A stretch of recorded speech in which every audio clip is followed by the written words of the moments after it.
Skilful investment में आप सबका स्वागत है। आज हम बात करने वाले हैं ऐसे स्टॉक की जिसमें आप पेप्सी में इन्वेस्ट कर सकते हैं। जी हां, आज हम बात करेंगे वीबीएल यानी कि वरुण बावर्ची लिमिटेड के बारे में, जो पेप्सिको की यूएस के बाद सेकंड लार्जेस्ट फ्रेंचाइजी है पूरे वर्ल्ड में। वीबीएल के अभी क्वार्टर रिजल्ट भी आ चुके हैं और उनके कुछ नए टारगेट प्राइस बताए गए हैं जिनको आप शॉर्ट टर्म इन्वेस्टिंग के लिए यूज कर सकते हैं। उनके बारे में भी अभी आपको बताएंगे। इसके अलावा इसके बिजनेस को भी समझेंगे। आपको बस वीडियो में बने रहना है।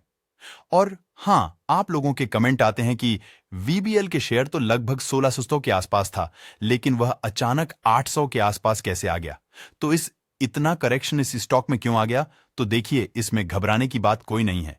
इसमें कोई करेक्शन नहीं आया है, यह कंपनी ने स्टॉक स्प्लिट कर दिया है। इसमें स्टॉक प्राइस आधे और नंबर ऑफ शेयर डबल हो गए हैं। देखिए, कोई भी कंपनी ऐसा करती क्यों है? तो ऐसा करने के लिए कंपनी का मकसद होता है स्टॉक को अफोर्डेबल और लिक्विडिटी को बढ़ाना।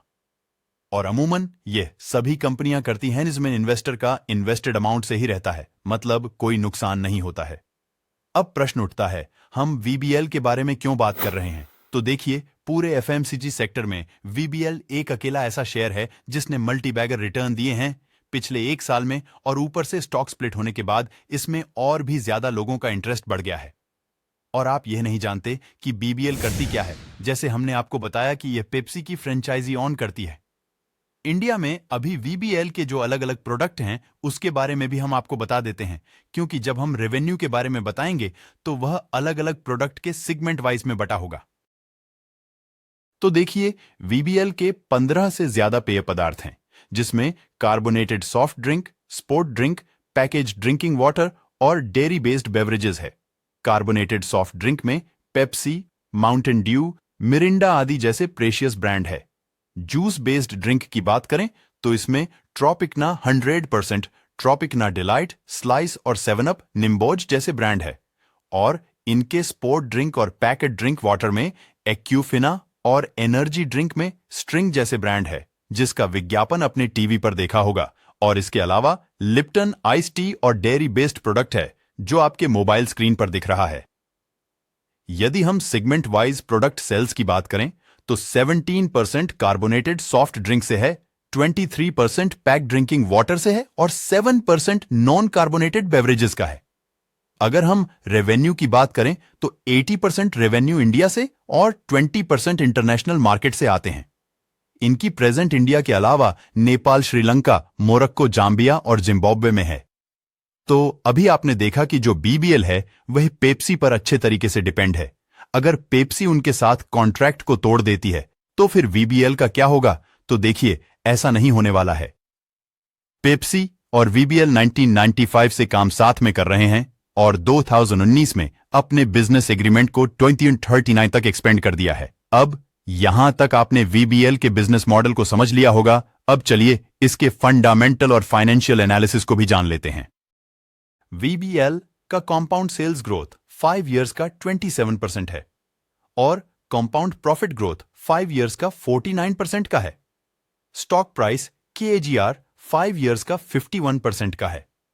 शेयर होल्डिंग पैटर्न की बात करें तो 63% शेयर प्रोमोटर के पास, 26% शेयर एफआईआई के पास, 3% शेयर डीआईआई के पास और 6% पब्लिक शेयर होल्डिंग है। क्वार्टरली रिजल्ट देखें तो इसके सेल्स मार्च 2023 में 3,893 करोड़ रुपए थे, जो कि जून 2023 में 5,611 करोड़ रुपए हो गए। ऑपरेटिंग प्रॉफिट 798 करोड़ रुपए से 1,511 करोड़ रुपए हो गए।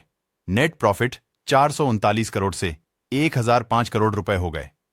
ईपीएस भी 3.30 से 7.65 हो गया।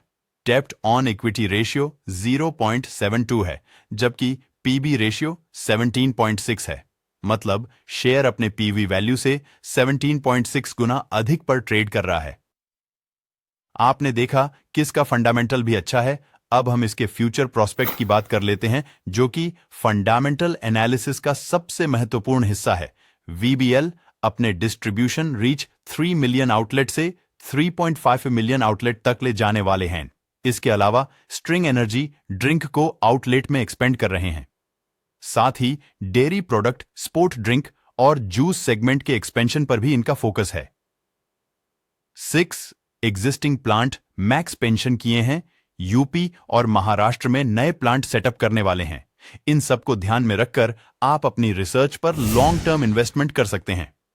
स्किलफुल इन्वेस्टमेंट का कोई बाइंग या सेलिंग रिकमेंडेशन नहीं है।